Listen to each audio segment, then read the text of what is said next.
بسم اللہ الرحمن الرحیم۔ السلام علیکم۔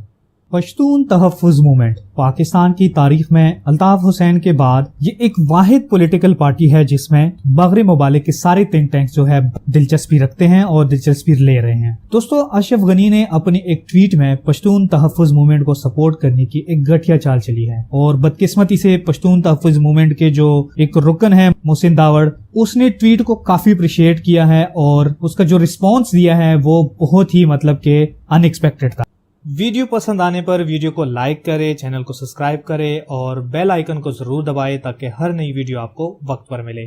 افغان حکومت کا پاکستان کے اندرونی معاملات میں یہ دخل اندازی اس بات کا ثبوت ہے کہ پی ٹی ایم کے اندر انتشار پیدا کرنا مکمل طور پر ایک سازش کے تحت ہوا ہے، اور اس کے اندر جتنا بھی انتشار آج کل ہے وہ کہیں نہ کہیں یہاں سے لنک ہو رہے ہیں۔ دوستو، یہ جو مغرب تھنک ٹینکس ہیں یہ اس وقت پورے مغرب ممالک کو چلا رہے ہیں۔ یہ لوگ ڈیسائیڈ کرتے ہیں کہ کب کہاں کیا ہونا ہے، کیسے ہونا ہے، کس کے ساتھ ہونا ہے۔ یہ صرف آرڈر جاری کرتے ہیں اور مغرب ممالک کے حکومتیں جو ہے وہ اس آرڈر کو فالو کرتی ہے۔ اس وقت پوری دنیا کے تھنک ٹینکس کی نظریں پاکستان پر ہے، پاکستان کی بدماشیاں پر ہے۔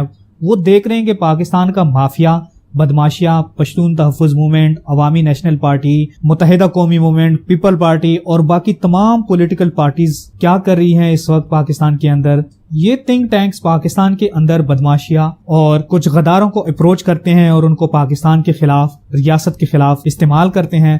پشتون زمین پر دوستو جب بھی پاکستان بنا ہے تب سے پولیٹیشین پولیٹکس کھیلتے آ رہے ہیں، جس کا زندہ مثال عوامی نیشنل پارٹی ہے۔ عوامی نیشنل پارٹی کے بعد پشتون تحفظ موومنٹ جب وجود میں آئی تو انہوں نے سب سے پہلے پشتون بھائیوں کو اپنے ساتھ ملایا، جس میں اکثر وہ لوگ تھے جو وزیرستان، باجوڑ ایجنسی اور ہر اس پشتون علاقے سے لوگوں کو ساتھ ملایا جہاں جہاں پاک آرمی دہشت گردوں کے خلاف جنگ لڑ رہی تھی۔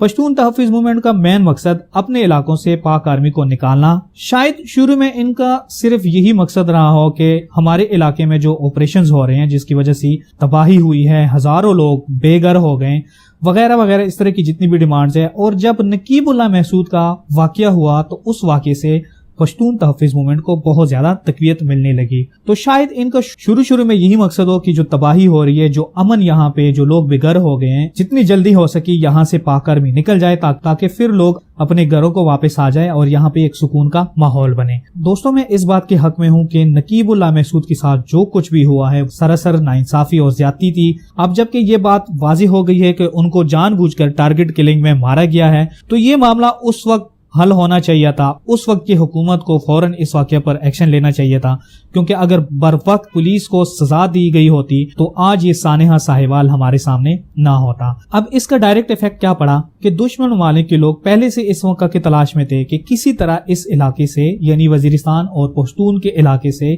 کوئی شرپسند تنظیم کو ریاست کے سامنے لائی جائے تاکہ ہم اپنا مشن آرام سے کمپلیٹ کر سکیں۔ دوستو، یہ ضروری نہیں کہ کسی پارٹی کے تمام لوگ کرپٹ ہو۔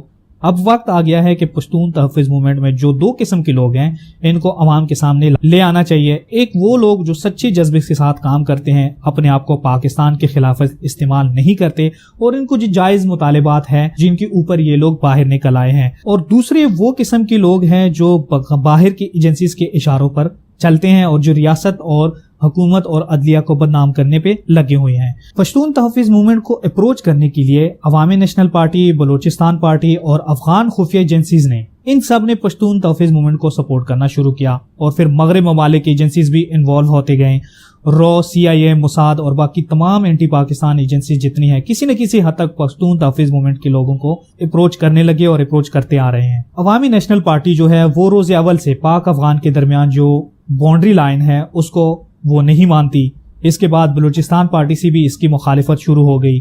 افغانستان سائڈ سے جو افغان خفیہ ایجنسیز ہے اس کے کچھ ایجنٹس ان پارٹیز کے اندر گھس گئے اور ایشو کو مزید اٹھایا گیا، جس کی مثال آج ہمارے سامنے اچکزئی کے طور پر ہمارے سامنے ہے۔ اچکزئی نے یہ کہا تھا کہ اٹک تک کا علاقہ جو ہے وہ افغانستان کا ہے، کے پی کے جو ہے وہ افغانستان کا حصہ ہے، ہم نہیں مانتے اس کے پی کے صوبے کو۔ خیر، یہ بہت لمبی کہانی بن جائے گی۔ ان شارٹ یہ کہ اشرف غنی کی ٹویٹ اس بات کا مکمل اور واضح پیغام ہے کہ پاکستان کے اندر ایک تحریک کی شکل میں